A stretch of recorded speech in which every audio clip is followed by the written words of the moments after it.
Well, for those who read Rich Dad, Poor Dad, chapter 1, the title says the rich don't work for money. And most people don't understand that because they've already been genetically programmed from parents and schools to go to school and get a job and work hard for money. Now, the harder you work for money, the poorer you get. And the reason for that is money was designed to steal our wealth. I'm not saying it's a good thing or a bad thing because it makes me richer. But like the yin and yang of life, everything has opposite sides.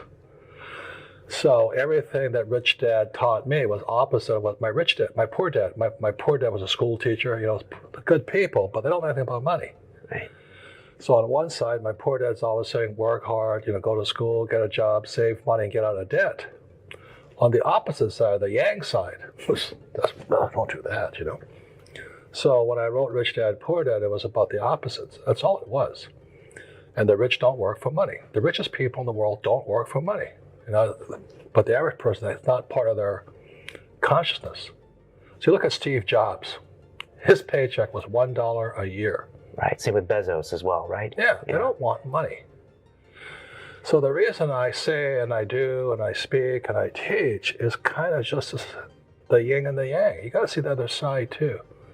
Because so many people, I don't know about here, but the economy is pretty bad in America, and they're rushing back to school. Gotta be stupid. School teaches you nothing about money. There's fewer and fewer jobs, and taxes are higher. Why would you do that? If you save money, you're taxed. You work hard, you're taxed. And you put your money in a retirement plan, you're taxed. That's not that intelligent, but that's what they teach you in school. So it's opposite. And that's why I come up on stage and I talk about the opposite, just to open your mind a bit. You said that education is not putting stuff in, but pulling stuff out of your brain. I have a 10-year-old now, and I'm looking around London for her secondary education. I'm looking at all these schools, and then I hear what you say, and I'm thinking, are they going to teach her the wrong things?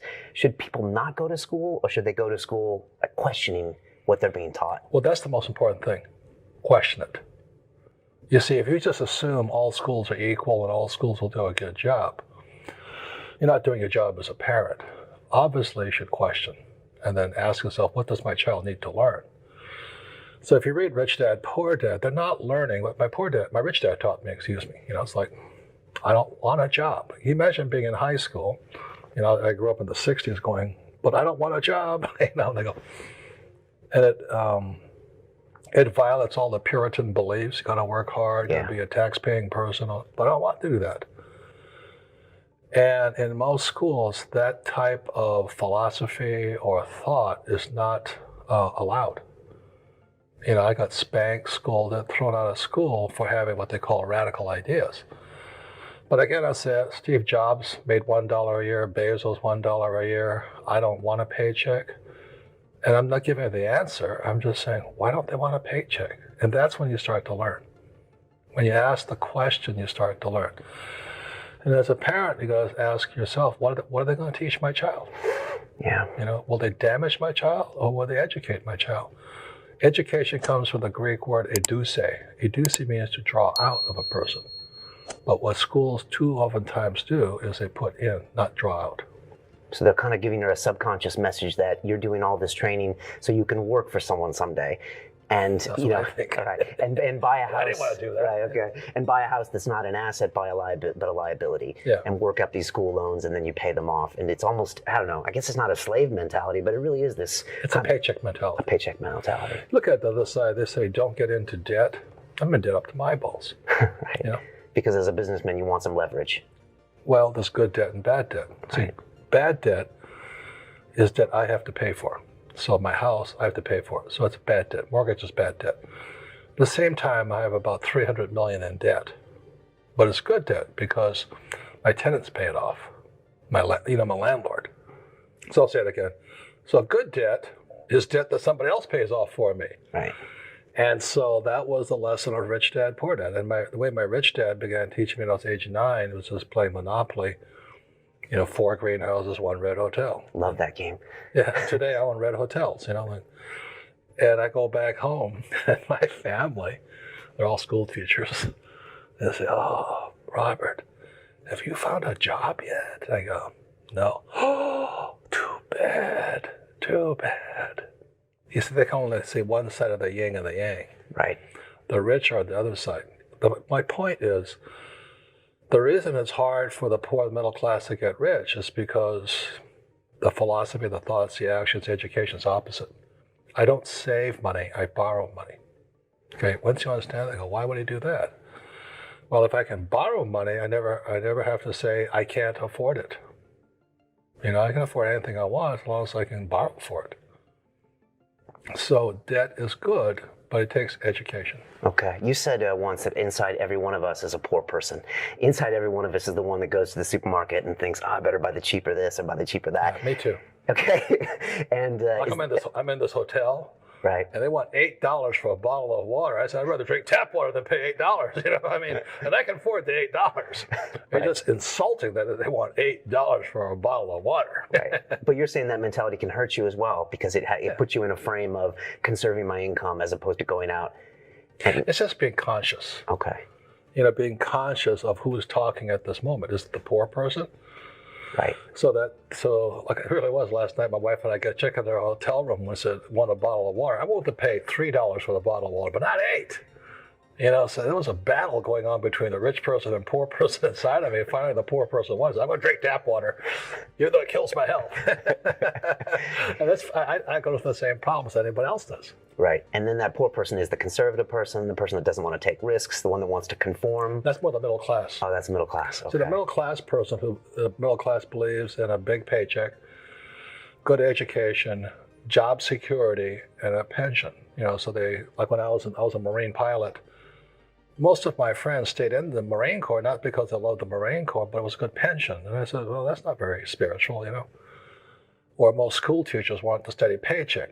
Now, my point of view is, psychically, that's what they broadcast onto a child.